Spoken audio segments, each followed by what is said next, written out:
Hello everybody and welcome back to Red Eagle Politics. Make sure you guys like this video down below and subscribe to the channel if you are new. So, today we're on the eve of the 4th of July, very patriotic holiday, and I thought we would drop more of a white pill video or a feel-good video or an optimistic video, I guess you could say. And this video basically will determine the best case scenario for Republicans in the 2024 presidential election, meaning if they do everything right, messaging is on point. You have the fact that Republicans will be utilizing the election system to their advantage the way that Democrats do. Let's say we're building that operation. Still kind of unclear what that's going to be at this point, but a lot more people are talking about it, which is a very good thing to get the ball rolling on it. And on top of that, just assuming Biden's approval rating doesn't have this massive recovery from wherever it is right now, it's possible it could go down even further. Really depends on the state of the economy, but it really comes down to a lot of factors. Donald Trump likely will be the nominee for the Republican Party. That's basically been established. The DeSantis campaign, whether you support the guy or not, is basically in shambles. He announced his numbers went down, and everybody else kind of is polling at like 0 to 5%. Trump will likely be the nominee. In this case, whatever legal troubles he has don't really tend to affect him too much, and they're kind of in the back burner. And then Biden will likely be the nominee on the Democrat side. Yes, he is old. Yes, he is senile. However, he's still their puppet, and he can try to LARP like Pennsylvania Joe in an attempt to be able to remain electorally viable enough.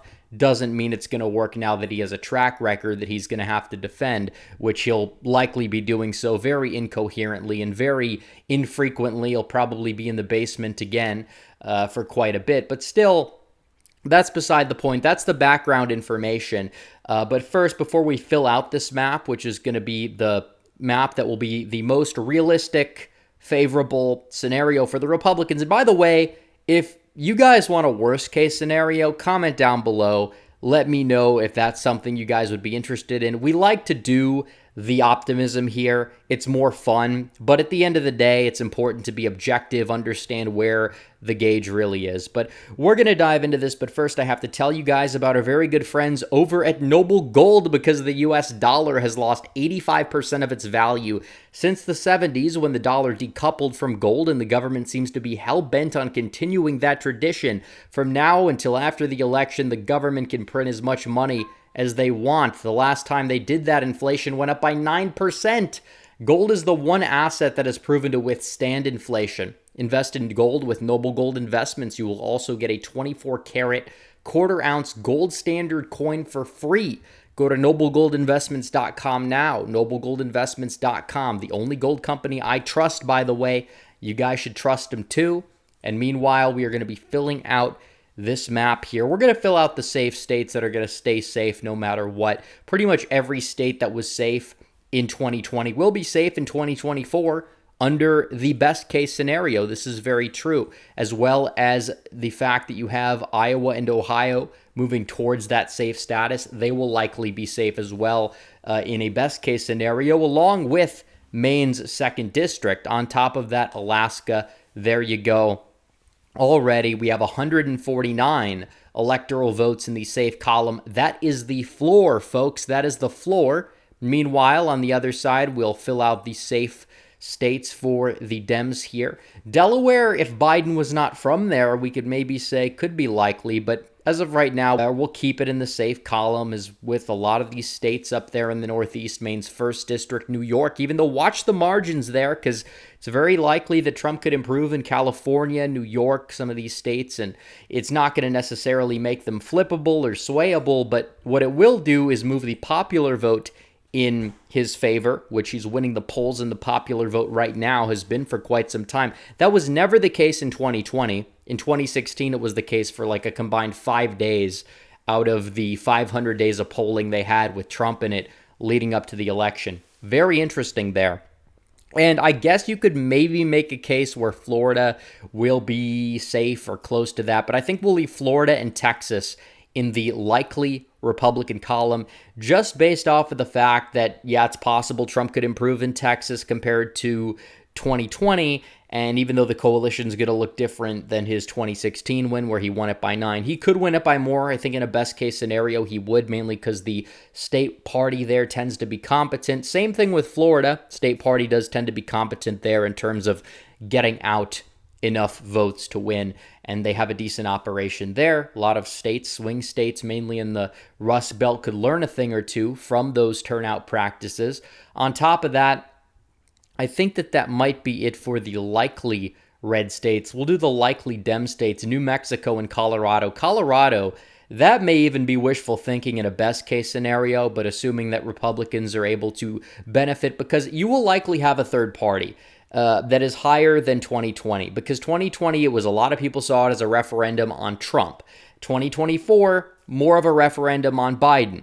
And what that entails is the fact that you have a lot of people who may not like Biden but might not want to vote for Trump either. They're going to be the ones that go third party, and I think they'll take more away from Biden than Trump at the end of the day, especially if Cornel West is leading that Green Party ticket, which as of right now seems like that could be the case, and that definitely helps Trump's chances in a state like Minnesota or New Hampshire. I think Minnesota's too much of a long gone thing right now, but we'll have to see what happens at the end of the day. So 219, 196, any other likely Dem states? I think that in the best case scenario, we could actually maybe even move Virginia into lean. We'll be a little bit fair here. We'll say likely. It could be likely, but not like a likely as in, oh, it's close to 10. It's more of a likely like, oh, this is close to 5.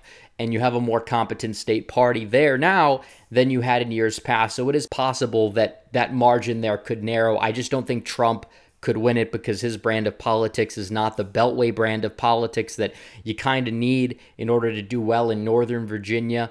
And that's a state where those suburbs, even though not all suburbs moved left in 2016, those did significantly for a reason. And I don't think that trend is necessarily going to fully stop, although it is true that not a lot of people have been moving to Virginia and the state is kind of turning a little bit of a corner politically. So we'll go and fill out the rest of these states. Maine at large will likely stay in the Democrat column, even though, let's say, third parties eat in a best case scenario at Biden's margin there. Okay, maybe he wins it by less than 5. New Hampshire, I think, under the right circumstances, maybe if it's the best case scenario, you could say it'll flip, assuming you have a high third party share. It's possible given what we saw in 2016, and the state does not typically tend to like incumbents a whole lot. And you kind of saw that in 2004. You saw that in 2020, just the way it moved compared to the rest of the states in the nation. So Pennsylvania, in a best case scenario, you would have to say would go into Trump's column. You look at the state, the math is really there. These, I would say the rural areas are just the white working class suburbs, because people kind of get the two confused sometimes, are not maxed out. There are enough swayable voters in the northeastern part of the state that in a best case scenario, yes, Trump can pick off the state of Pennsylvania. It's not going to carry the Senate nominee, assuming that Bob Casey's the Democrat nominee, but still, it can be done. North Carolina, that's a state that can be won easily by a lean closer to likely margin. Trump won it by 1 to 2 points in 2020. Republicans did better than that in the midterms. And on top of that, we saw in North Carolina the fact that you have this unique state party takeover because one Democrat in the state house flipped Republican overnight. And now the state party's getting all of these things done without the consent of the Democrat governor there. And as a result, they're making the state more conservative. So North Carolina, best case scenario, goes Republican. Georgia, best case scenario, goes Republican. It's possible. The suburbs will likely move left, but it really just depends how they move left compared to how you do with turnout in the rest of the state. And definitely you'll have to watch these counties that are close to Atlanta, but are not necessarily fully in Atlanta. How's Trump doing in some of these more red-leaning exurbs around Atlanta? How's he doing in Paulding County? Because you do have a large white working class population in them, and if he does well with turnout there, those population centers do add up to a certain extent. He can win Georgia despite trends going in the other direction, although we'll have to watch Georgia 2028 in the future. Beyond that, might be gone. We'll see.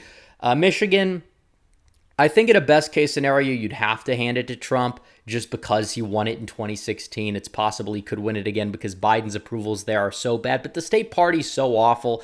And this is kind of the most wish-casty of this prediction. A lot of people probably are going to be talking about it. Oh, yeah, that can't happen. Whatever, doesn't matter. It can happen if you have a high third-party vote share. And again, this is the if everything goes right prediction. We're going to possibly do a prediction that's the inverse of that, but we'll have to see. Wisconsin, on the other hand, I think that of those Rust Belt 3, this one is the most potential to zoom to the right, and Republicans didn't do that well in the midterms there, partially because Donald Trump was not on the ballot. And you look at these counties in southwestern Wisconsin, they moved vastly to the right in 2016. Many of them continued to move right in 2020. They are not maxed out, and you have a high floor in the Milwaukee suburbs because of educational demography, and not a lot of people talk about it, but it's true. So already, Wisconsin will put that in Trump's column. We're going to give Minnesota to Biden in this case. I don't think Trump will focus a lot of energy on it, even if he does do better there than he did last time. And on top of that, Nebraska's second, just because of how redistricting and trends kind of sunk Republican chances of taking back Nebraska second. I don't really see it happening. Just look at the trend map there. The Omaha suburbs moving too far to the left for Republicans to really win that district there. So that leaves Nevada and Arizona. Trends in Nevada, you could say, will carry Republicans in Clark County. They would have flipped the Senate race there against an incumbent senator if it wasn't for a snowstorm, but because they're harvesting in this scenario, doing everything correctly, I think you'd have to give Nevada to Donald Trump. We could even say potentially by, I'd say tilt-to-lean margin there, and you'd also have to give Arizona. He almost won it in 2020. Republicans there narrowly losing a lot of races in 2022. If they're going to be going out there, they're going to be harvesting. Trump's messaging is on point. He can pick off the state once again. And this would be the final map. This is the best case scenario for Donald Trump in 2024. It would be the 2016 map, add New Hampshire, add Nevada. Does that mean I believe this is going to happen? Well, not necessarily, but I believe this could happen. And obviously, I think some states need to be prioritized more so than others. Michigan should not be a main focus compared to Wisconsin or Pennsylvania. Obviously, we know that. And states like New Hampshire, Minnesota, they really shouldn't be considered at all, at least for right now.